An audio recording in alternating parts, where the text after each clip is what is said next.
하나님 이 시간 주의 말씀을 전합니다.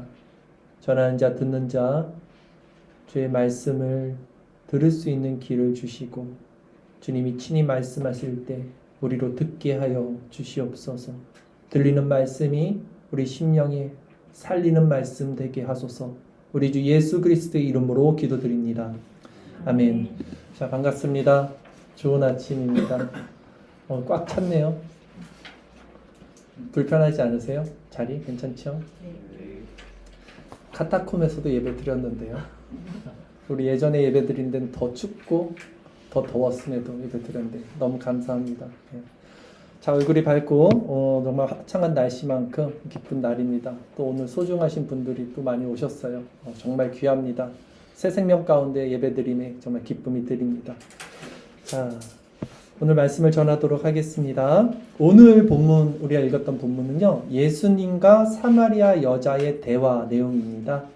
예수님과 사마리아 여자 대화 내용을 통해서 예수님이 그 사마리아 여자의 영혼을 어떻게 치유하시는지 그 과정을 한번 살펴볼 것입니다. 예수님은 굉장히 부드럽게 인격적으로 다가섭니다. 그리고 개인적으로 다가서죠. 그러나 때로는 굉장히 직설적이고 굉장히 그 심령을 관통하는 말씀으로 그 치부를 드러내죠. 그런 말씀으로도 다가갑니다. 오늘 그런 모습이 다 비춰져요. 이 여자에게. 결국 그러나 그 여자를 치유하시고 그 여자의 참된 신랑이 되시는 분이 우리 예수님입니다. 오늘은 이 내용을 통해서 비참한 우리 인생이 어떻게 그리스도를 말미암아 거룩한 신부가 되어가는지, 일곱 번째 신랑, 제목이요, 일곱 번째 신랑입니다 라는 제목으로 말씀을 전합니다. 오늘 말씀을 통해서 우리 안에 있던 여섯 남편이 드러나고 나아가 일곱 번째 신랑이신 그리스도만으로 참된 위로를 받는 은혜가 있기를 바랍니다. 본문 요한복음 4장 5절 6절입니다. 본문을 제가 한번 다시 읽겠습니다. 사마리아에 있는 수가라 하는 동네에 이르시니 야곱이 그 아들 요셉에게 준 땅이 가깝고 거기 또 야곱의 우물이 있더라. 예수께서 길 가시다가 피곤하여 우물가에 그대로 앉으시니 때가 6시쯤 되었더라. 자, 설교를 준비하면서 제가 먼저 이 본문을 통해서 은혜 받았던 것은 이거였어요. 예수님께서 피곤해서 앉으시니, 피곤하셨다는 거예요. 예수님께서 길 가시다가 피곤하였다. 자, 예수님이 피곤하셨다고 합니다. 예수님은 하나님이셔요. 하나님은 삼위로 존재하셔요. 성부 하나님, 성자 예수님, 성령 하나님. 이 성자 예수님, 성자 하나님이신 예수님도 그러나 하나님과 본체이시죠. 동일 본질이십니다. 그러나 또한 예수님은요, 완전한 인간으로 이 땅에 오셨어요. 완전한 인성을 지니신 분. 그래서 어떻게 해요? 우리와 같이 피곤하고 먹기도 하고 또 시험도 당하셨다고 성경은 말합니다. 이 예수님이 피곤하셨다 지금. 이게 왜 우리에게 위로가 될까요? 그러면 왜냐하면 예수님이 완전한 인간이셨다는 것이 왜 우리에게 위로가 되냐면요, 그러기에 그분은 우리를 위로하실 수 있는 분이라는 사실 때문입니다. 동정하신다고 그러죠. 히브리서 4장 15절 말씀, 우리 주일설교 말씀 구절 프린트 제가 한번 읽겠습니다. 우리에게 있는 대제사장은, 이 대제사장이 예수님이에요. 우리의 연약함을 동정하지 못하실 리가 아니오. 모든 일에 우리와 똑같이 시험을 받으신 이로되 죄는 없으십니다. 완전한 인간이십니다. 그러나 죄는 없으신 완전한 하나님, 신인이라고 해요. 완전한 하나님, 완전한 인간. 오직 세상에는 예수님밖에 없습니다. 우리도 어려움 당해본 사람이 어려움 당한 사람의 마음을 알 수 있는 거 아닙니까? 돈이 없어 본 사람이 돈 없는 사람의 마음을 알 것이고요. 건강을 잃어버렸던 사람이 건강을 잃어버린 자의 마음을 알 것입니다. 허리 디스크 걸리는 사람의 마음은 저도 알 수 있어요. 당해본 사람은 알아요. 그렇죠. 마찬가지죠. 예수님이 완전한 인간이 되셨기 때문에 우리의 연약함을 동정하신다는 거예요. 우리를 위로하실 수 있는 분이시라는 거죠. 그런데 이 예수님이 이 육신의 피곤함, 완전한 인간의 그 피곤함을 가지고 지금 도착한 그 우물가, 이 때가, 이 시간이 언제였을까요? 오늘 본문, 우리가 읽었던 본문에서 제6시, 6시쯤 되었더라 라고 그랬어요. 6시.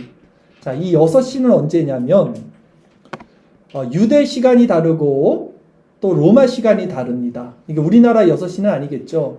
그래서 유대 시간으로 따지면 낮 12시 정오를 가리키고요. 이 로마 시간법으로 따지면 저녁 6시를 가리킵니다.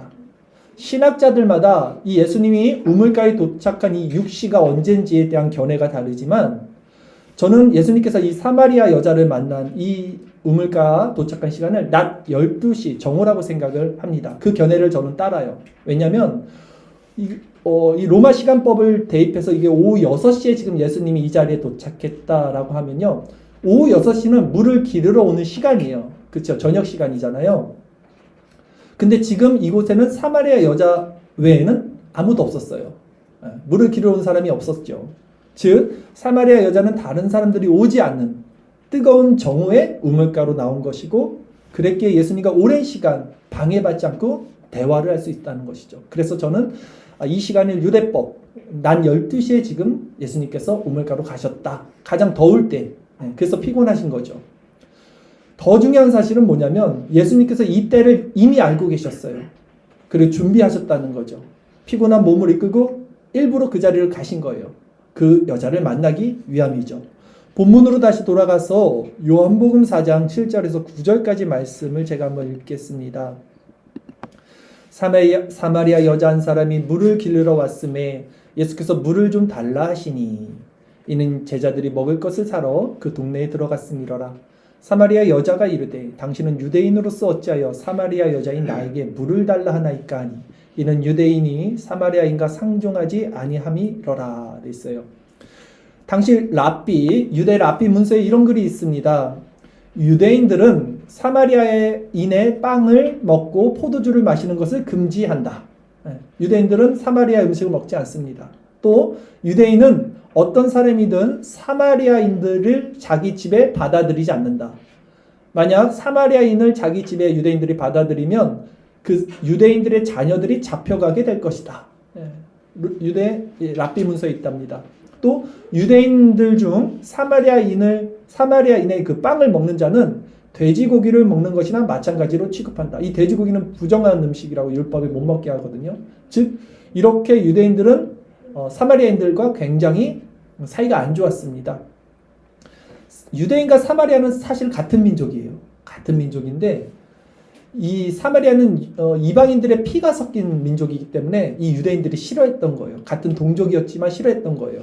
특히 사마리아 여자는요, 이 혼혈 민족이 된 지적적인 책임이 있는 것으로 간주해서 유대인들이 그 사마리아 남자들보다 더 심한 경멸의 대상으로 삼았습니다. 여자들을 더 싫어했어요. 그랬기에 지금 이 여자는 놀란 거예요. 유대 남자거든요. 예수님은 사마리아 여자인 자기에게 말을 걸고 물을 달랐다는 것이죠. 사람은 그 사람의 외모를 보고 판단해요. 하지만 하나님은 그 중심을 보십니다. 사람의 얼굴을 잠깐 1초에서 3초만 보면 이미 선입견이 생긴대요. 그 사람의 인상을 가지고 그 사람을 판단한답니다. 굉장히 위험한 거고 굉장히 좋지 않은 모습입니다. 그러나 예수님은 우리와 다르죠. 내면 우리는 보지 못하는 그 사람의 중심을 보십니다. 이렇듯 예수님께서 사마리아 여자, 사람들이 상종하지 않던 사마리아 여자에게 찾아간 이유는 무엇일까? 자, 사마리아 여자가 사람들에게 상처를 많이 받았어요. 그동안 살면서. 그래서 사람들을 지금 회피하고 그 뜨거운 12시에 혼자 물을 기르러 간 거예요. 그걸 예수님이 아셨죠. 그래서 일부러 제자들을 지금 먹을 걸 사라고 마을로 보낸 거예요. 제자들이 있으면 또 그 여자가 불편해하니까 대화가 지속될 수 없으니까 그렇게 예수님께서 인격적으로 이 여자를 만나주신 겁니다. 성경에 보면 예수님의 이런 인품을 우리가 알 수 있는 구절은 많이 있습니다. 예를 들어 한 가지만 말씀을 드리면 가늠하다 잡혀온 여자가 있었어요. 한 번은 그때도 예수님께서 그 여자를 죽이려는 그 유대인들에게 죄 있는 자가 먼저 돌을 치라 이렇게 말씀하시면서 다 물러보냈어요. 돌려보내고 이제 여자와 예수님 둘이 남았더라. 딱 둘이 있을 때 이제 예수님 가서 나도 너를 정죄하지 않는다. 그리고 죄사함을 주시고 그러나 다시는 가서 죄를 짓지 마라. 또 죄에 대한 징계, 또 견책을 또 말씀을 하십니다. 이렇듯 예수님은요 세상에서 고통받는 자들에게 인격적으로 다가와서 친히 또 개인적으로 그들에게 문제를 해결해 주시고자 하는 아주 인자하시고 선하신 분이십니다.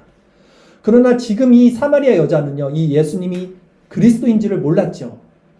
그렇기 때문에 경계할 수밖에 없어요. 그래서 당신은 유대인이면서 왜 사마리아인인 내게 물을 달라 하나이까? 라고 지금 캐묻는 거예요. 되묻는 겁니다.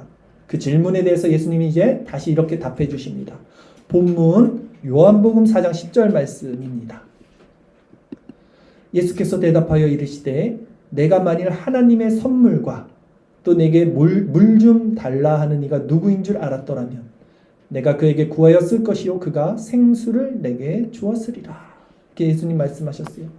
예수님께서는 구체적으로 지금 여자가 알지 못하는 두 가지에 대해서 지적을 해주십니다. 첫째는 무엇이냐면 하나님의 선물이라는 거고요. 두 번째는 자기에게 물 좀 달라 하신 이의 실체입니다. 이 두 가지를 몰랐어요, 여자는.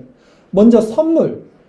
내가 지금 주는 선물을 너는 모르는구나. 이 선물로 번역된 도레아라는 이 단어는요, 하사물을 가리킵니다. 위에서 아래로 주는 거예요. 특별하게 주는 하사물. 그리고 이 문맥상에서 이 선물은 뭘 의미하냐면 생수를 의미합니다. 생수. 지금 생수를 예수님께서 여자에게 선물로 준다는 거예요. 근데 이 생수는 사람들이 먹는 생수와 달라요. 사람들이 먹는 생수, 지금 이 여자가 우물로 나온 이유는 먹고 또 목마를 생수를 원했던 거예요. 그러나 예수님이 주시는 생수는 영원히 목마르지 않는, 속에서 솟구치는 영생을 얻게 하는 생수를 준다. 그 생수를 선물로 주겠다라는 것이죠. 즉 이 선물, 이 생수는 성령을 의미합니다. 성령. 그래서 성령이 바로 이 하나님의 선물이 되는 거예요. 선물. 우리 아침에도 얘기했잖아요. 성령을 받아야 된다. 우리는 성령이 하나님 우리에게 주시고자 하는 진짜 선물이다. 근데 우리가 그 선물을 모르니 다른 것으로 선물을 대체하려고 한다. 사도행전 2장 38절 말씀에 주일설교 말씀 구절 프린트 제가 읽겠습니다. 베드로가 이르되 너희가 회개하여 각각 예수 그리스도의 이름으로 세례를 받고 제사함을 받으라. 그리하면 성령의 선물을 받으리니. 성령은 선물이에요. 이것이 영원한 목마르지 않은 생수입니다. 자, 둘째, 여자가 몰랐던 건 무엇입니까? 그 생수를 주는, 물을 주는 실체. 예수님이 누군지를 몰랐어요. 예수님은 누구시냐면 성령을 친히 주시는 분이에요. 성령은 예수 그리스도로부터 나가는 거예요. 그리고 그 성령 안에서 살게 하시는 하나님이시죠. 요한복음 16장 7절 말씀, 주일설교 말씀 9절에 있습니다. 그러나 내가 너희에게 실상을 말하노니 내가 떠나가는 것이 너희에게 유익이라. 이게 지금 제자들에게 말하는 거죠.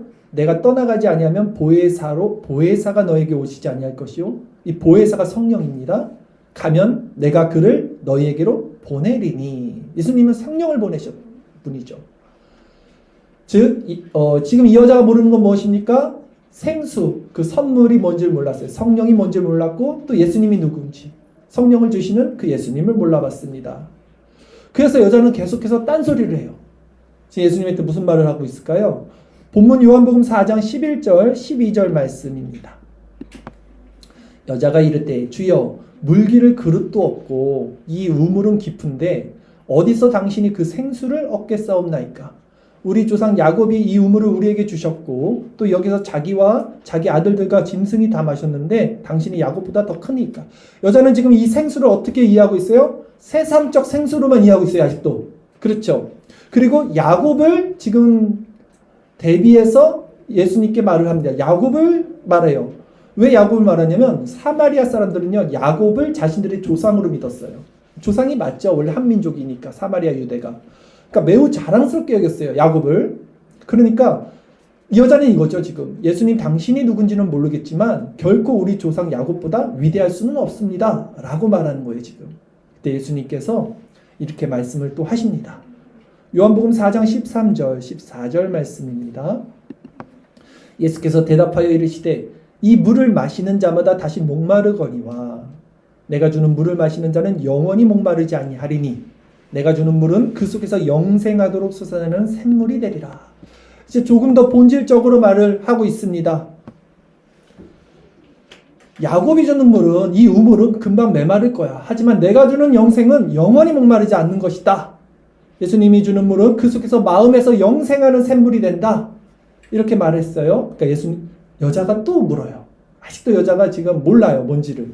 요한복음 4장 15절 말씀입니다. 보면 여자가 이르되 주여 그런 물을 내게 주사 목마르지도 않고 또 여기 물 기르러 오지도 않게 하옵소서. 그런 물이 있어요? 영원히 목마르지 않는 물이 있어요? 한 번 먹으면 영원히 목마르지 않으면 그것 좀 주세요. 그래서 나 다시는 여기 힘들게 물 기르러 오지 않게 해주세요. 라고 지금 여자가 말하는 겁니다.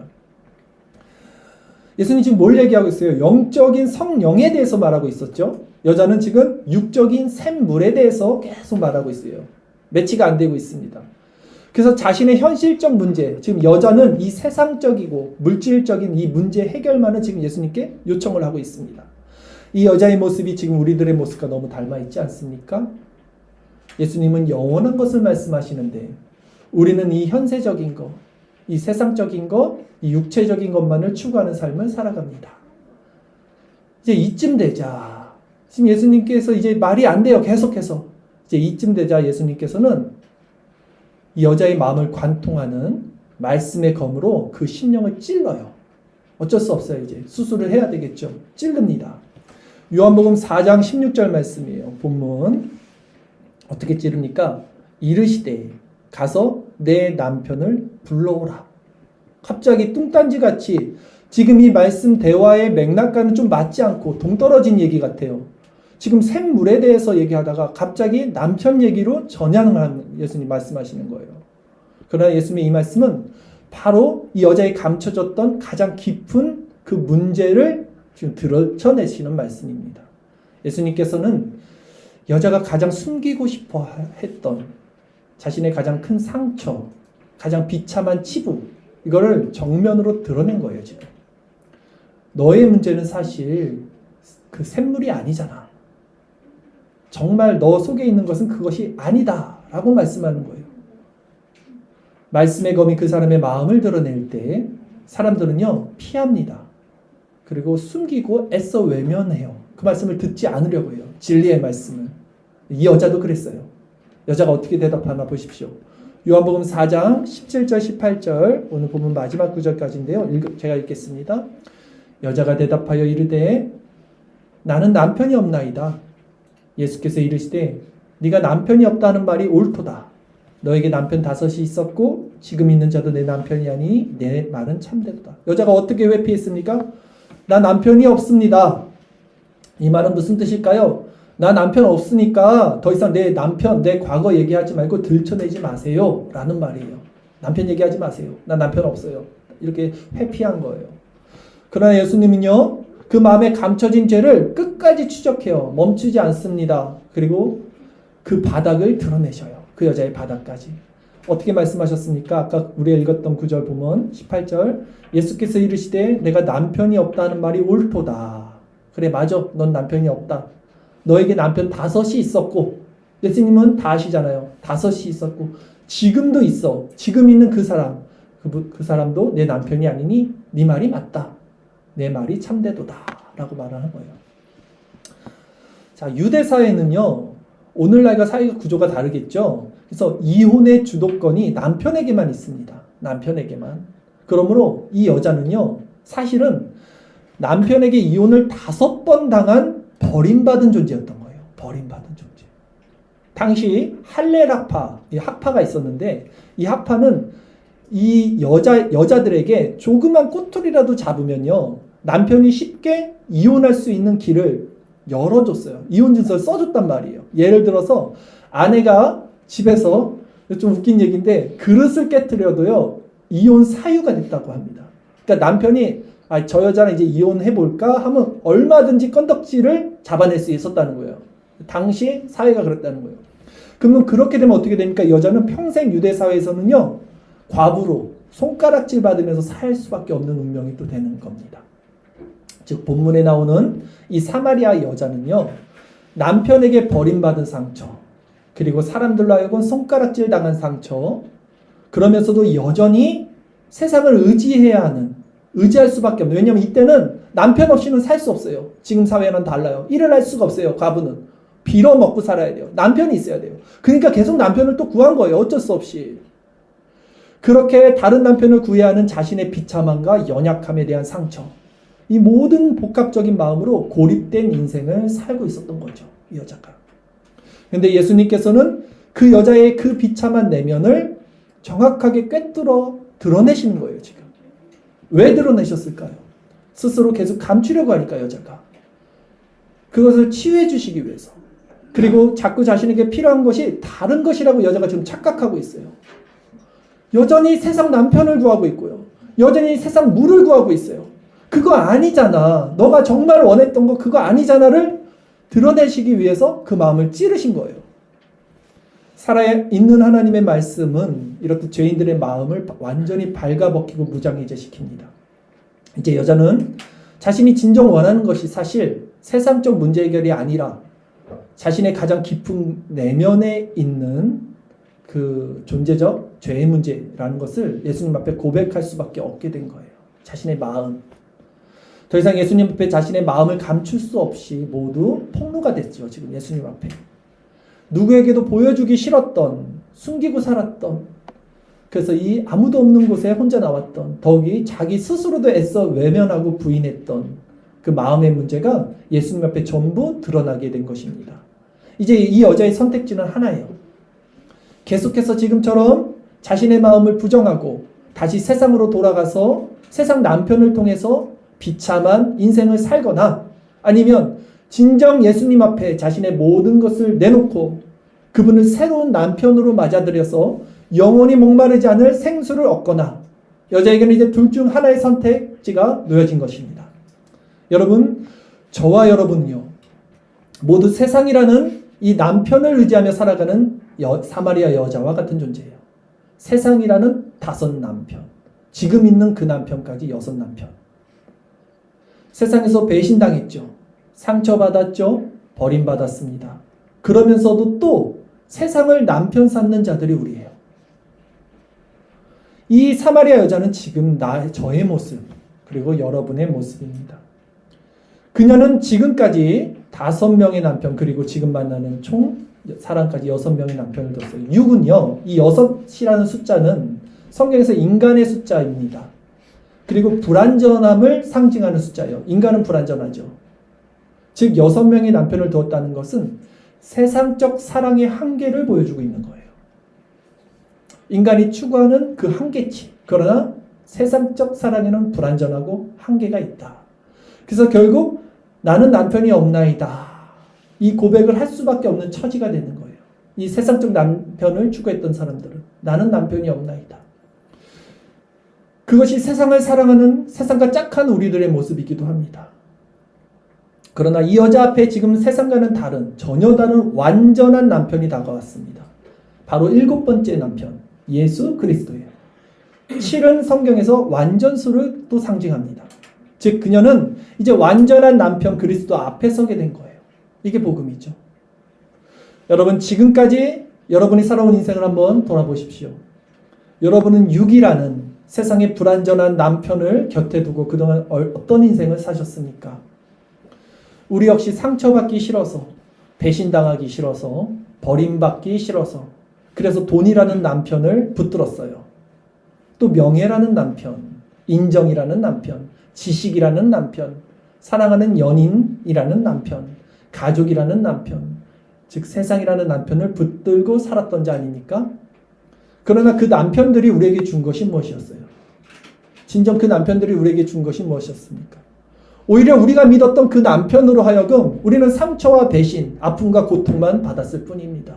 그것만 남았어요. 우리에게는 남편이 없어요. 나는 남편이 없나이다. 그 여자의 말이 맞아요. 우리에게는 남편이 없어요. 예수님은 말씀하십니다. 지금 네가 붙들고 있는 그것도 네 남편은 아니다. 여러분은 지금 붙들고 있는 그것도 여러분의 남편이 아니에요. 더 이상 속지 마십시오. 그리고 그렇게 남편 없는 자들에게 그리스도는 친히 완전한 남편이 되어주시고자 하시는 분이십니다. 고멜을 사랑하는 호세아 이야기하세요. 성경에 나오는 그 창녀 고멜을 사랑한 선지자 호세아 이야기. 룻을 사랑한 보아스 이야기 아십니까? 이방인 룻을 사랑했던 기업 물을 자 보아스의 이야기. 솔로몬이 술라민 여인이 사랑한 아가서의 이야기를 아십니까? 그 술라민 여인은요, 흑인이에요, 흑인. 하나도 안 예뻐요. 죄송합니다. 인종차별하면 안 돼요. 어쨌든 성경이 그걸 상징하니까. 그런데 솔로몬 왕이 얼마나 사랑하는데요. 성경은요, 이렇듯 남편이 아내를 사랑하는 이야기를 담아요. 사랑받을 수 없는 자를 사랑하고 용서받을 수 없는 자를 용서하고 이방이었던 자를 맞아주는 남편의 이야기로 성경은 가득 차 있습니다. 죄로 말미암아 잃어버렸던 자들, 용서받지 못했던 자들을 그들을 친히 찾아 사마리아까지 찾아가신 예수님, 그래서 그의 신랑이 되어주신 분, 그분이 바로 우리 주 예수 그리스도라는 사실로 성경은 가득 차 있어요. 그분은 지금도 친히 여러분을 만나러 죄인들의 땅 사마리아로 오셨습니다.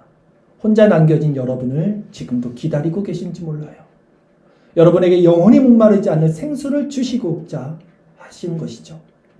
우리가 더 이상 목마르지 않도록 세상의 것이 아니라 영원한 성령으로 그의 신부가 되게 하시는 분이 우리의 참 신랑, 7번째 완전한 신랑 예수 그리스도십니다. 여러분은 이 예수 그리스도를 신랑으로 맞이하고 싶지 않습니까? 예수님은 우리가 한 번도 세상적 남편으로부터는 받아보지 못했던 사랑을 주셔요. 값없이, 그것도 한없이, 그것도 아낌없이 제공해 주십니다. 자기 목숨까지 내어주시며 죽기까지 우리를 위해서 모든 것을 주시는 우리의 남편이십니다. 세상 남편은 어땠습니까? 내가 한 것에 따라서 나를 평가했어요. 우리가 잘하면 잘할수록 오히려 더 잘할 것을 요구했습니다. 그래서 우리는 쉴 수 없었어요. 세상 남편 아래서 우리는 참된 쉼을 얻을 수 없었습니다. 그러나 그리스도는 어떻습니까? 우리의 그리스도의 남편은 내가 한 것이 아니라, 내가 한 것에 따라 나를 대우하신 것이 아니라 오히려 내가 아무것도 한 것이 없음에, 아니 오히려 그분을 대적한 죄임에도 불구하고 그저 그분의 영원하신 사랑의 속성 가운데 우리에게 언제나 가장 좋은 것을 주시는 남편이십니다. 이 선하신 분을, 이 완전하신 분을, 이 사랑이 넘치시는 분을 여러분은 남편으로 모시고 싶지 않습니까? 여러분이 이 사랑을 경험한다면 영원히 목마르지 않은 생수를 얻고 완전히 새롭게 변화가 됩니다. 그러니 여러분, 이 시간 여러분 안에 있는 그 여섯 남편, 그 문제가 무엇인지 이 말씀 앞에 드러나기를 구하시고 피하지 마세요. 도망가지 마십시오. 합리화하지 마세요. 감추지 마세요. 언제까지 그렇게 사실 겁니까? 또한 나아가 우리가 그분을 신랑으로 맞이하기 위해서는 이것을 기억해야 됩니다. 바로 이전 남편을 정리해야 돼요. 이전 남편들과 관계를 끊어야 됩니다. 세상적 불완전한 남편이 여러분 안에서 죽어야 되는 거죠. 그렇잖아요. 남편이 있는데 어떻게 또 새로운 남편을 맞이할 수 있겠습니까? 로마서 7장 2절에서 4절까지 말씀이 그것입니다. 주의 설교 말씀 9절 제가 읽습니다. 남편 있는 여인이 그 남편 생전에는 법으로 그에게 매인 바 되나 만일 그 남편이 죽으면 남편의 법에서 벗어나느니라. 그러므로 만일 그 남편 생전에 다른 남자에게 가면 음녀라. 그러나 만일 남편이 죽으면 그 법에서 자유롭게 되나니 다른 남자에게 갈지라도 음녀가 되지 아니하느니라. 그러므로 내 형제들아 너희도 그리스도의 몸으로 말미암아 율법에 대하여 죽임을 당하였으니 이는 다른 이 곧 죽은 자 가운데서 살아나신 이에게 가서 우리가 하나님을 위하여 열매를 맺게 하려 함이라. 아멘. 여러분, 남편이 있는 상태에서 새로운 남편을 맞이할 수 없습니다. 그러므로 지금 여러분이 붙들고 있는 그 모든 것들, 율법의 정죄, 또 여러분이 사랑하는 세상적인 욕정, 돈, 건강, 명예, 가족 뭐든지 그 남편에 대하여 죽고 오직 그리스도를 남편 삼아 하나님을 위하여 살아가는 자들이 되기를 구합시다. 여러분이 붙잡고 있는, 또 여러분을 붙잡고 있는, 여러분이 붙잡고도 하지만 그 남편이 여러분을 또 붙잡고 있어요. 그래서 이거를 떨쳐내는 것이 어려운 거예요. 그것들에게 더 이상 속지 마십시오. 그것들에게 더 이상 여러분 마음을 뺏기고 더 이상 상처받지 마십시오. 오직 우리를 영원한 천국으로 인도하시며 가장 좋은 것으로 채워주시고 위로하시는 완전한 신랑 예수 그리스도를 남편으로 영접하십시오. 그분을 영접하는 것은 무엇입니까? 그렇다면 내 안에 있는 죄의 문제에 대해서는 죽는 거예요. 율법에 대해서는 죽고 복음에 대해서는 사는 것. 그리스도의 연합으로 완성됩니다. 지금 이것은요 결코 쉬운 일이 아닙니다. 죄에 대해서 죽고 의에 대해서 살고 세상에 대해서 죽고 하나님 나라에 대해서 사는 삶, 이것은 결코 쉬운 일이 아니에요. 저는요 급진적 회심자죠. 그래서 제가 죄가 드러났을 때 회심의 이야기를 잠시 해드리겠습니다. 내 생명을 십자가에 못 박는 것이 너무나 두려웠어요. 왜냐하면 신앙은 관념이 아니라 그때 저에게 실제 상황으로 다가왔기 때문입니다. 실제 내가 지금 이 현실에서 세상에서 포기해야 할 것들이 너무나 무섭게 다가왔어요. 한순간. 왜냐하면 그것이 내 생명이었어요. 그런데 제가 옛 자아를 십자가에 못 박고 그리스도와 연합될 수 있었던 이유는 뭐였냐면 단지 십자가에서 내가 죽는 것뿐만이 아니었어요. 그러니까 내 죄가 비참하고 커서 내 죄가 내 생명보다 커서 내가 십자가에서 죽는 것 여기까지는 갔어요. 가서 그리스도와 연합되는 실체, 관념이 아니라 실체는 또 다른 관문이 있어요, 여러분. 그거는 내 제각성만으로는 해결할 수 없어요. 그럼에도 그 그리스도의 연합으로 갈 수가 없다는 것입니다. 이것이 무슨 말이냐면 예를 들어서 살인한 자가 있어요. 살인한 자가 완전 범죄를 극단적 예이지만 완전 범죄를 저질렀어요. 근데 그 사람에게 죄각성이 일어나면 어떻게 될까요? 그 사람은 자수를 해야 돼요. 그리고 한평생 감옥에서 살게 돼요. 그러나 그는 실제 그렇게 살게 되겠죠. 이 부분이라는 거예요. 이 부분. 이거를 행위로 율법으로 하면 그렇게 되는 거야로 이해하지 마시고 실제 관념이 아니라 실체로 그리스도와 연합이 되려면 죄에 죽고 그리스도에 사는 이 그리스도와 사는 것이 무엇인지를 실제 믿음으로 받아내는 이 지점까지 가야 돼요. 근데 이 지점이 뭐냐면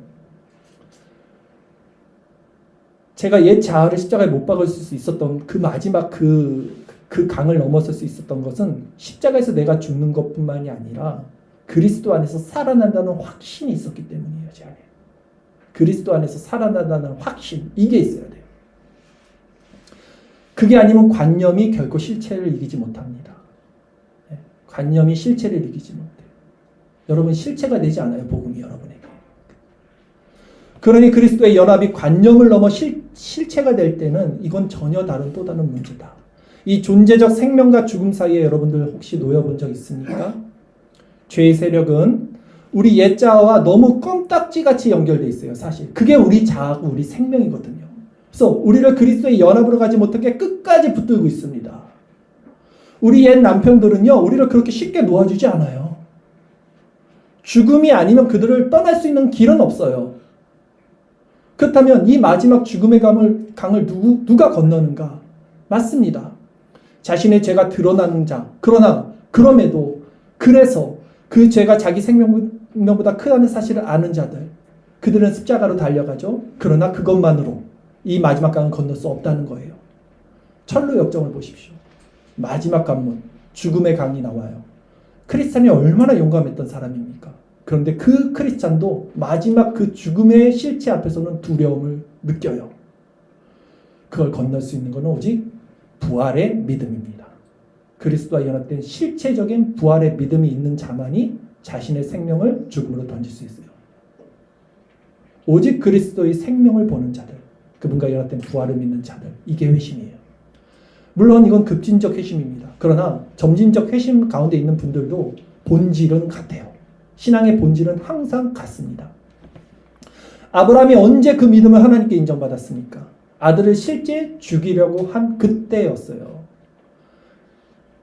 내가 아들을 지금 죽이려고 하면 하나님이 짠 나타나서 양을 보내주셔서 내 믿음만 받겠지? 아브라함은 몰랐어요. 우리는 성경을 보니까 아는 거죠. 아브라함에게는 실제 아들을 죽인 그 모습이었죠. 그 결심이었죠.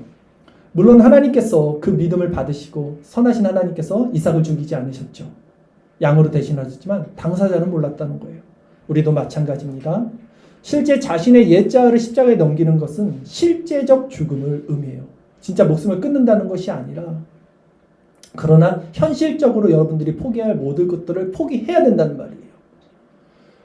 그것이 사람마다 어떤 방식으로 다가오는지 차이는 분명히 있을 수 있어요. 그럼에도 제가 말하는 것은 지식적인 관념과 실제 그리스도와 함께 십자가에 못 박히는 부활은 전혀 다른 차원의 문제라는 거예요.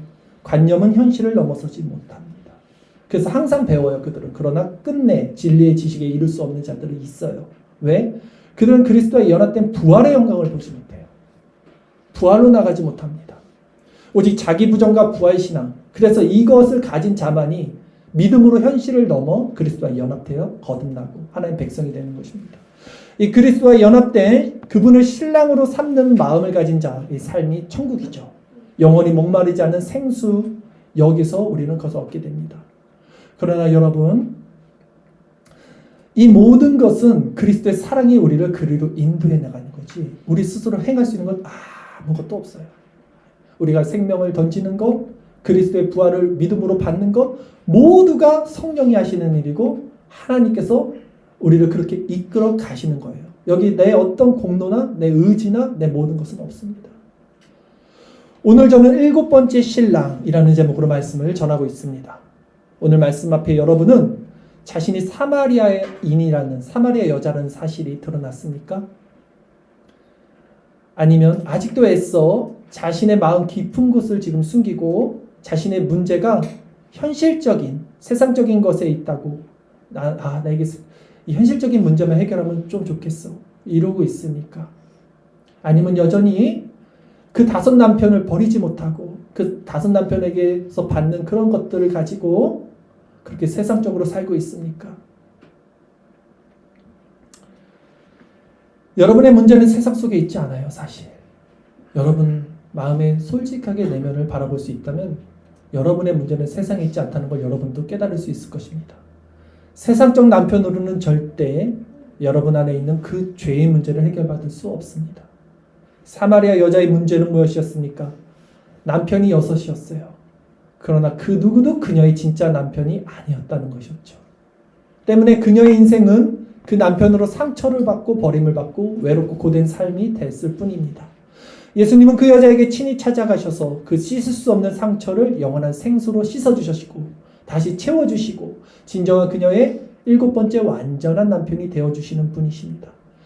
오늘 설교를 통해 우리도 내가 사마리아 여자라는 사실을 고백합시다. 그리고 그렇다면 지금 내가 붙잡고 있는 세상적인 남편이 무엇인지 그것들을 하나님께 고하세요.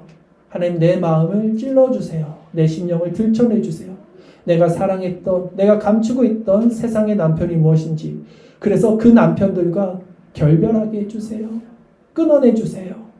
돈, 건강, 명예, 친구, 연인, 가족, 이 모든 것들이 살아가는 데 있어서 필요해요. 소중한 거예요, 이것들. 여러분, 그럼에도 불구하고 결국 그런 것들은 우리 남편이 될 수는 없어요. 남편이 될 수 없어요. 오히려 남편을 가졌을 때 그 남편이 주시는 거예요. 근데 왜 남편 아닌 것들을 남편 삼으려고 하냐고요. 남편을 가져서 남편으로 받아야지. 왜 남편 아닌 것들에 가서 상처만 받고 있냐고요.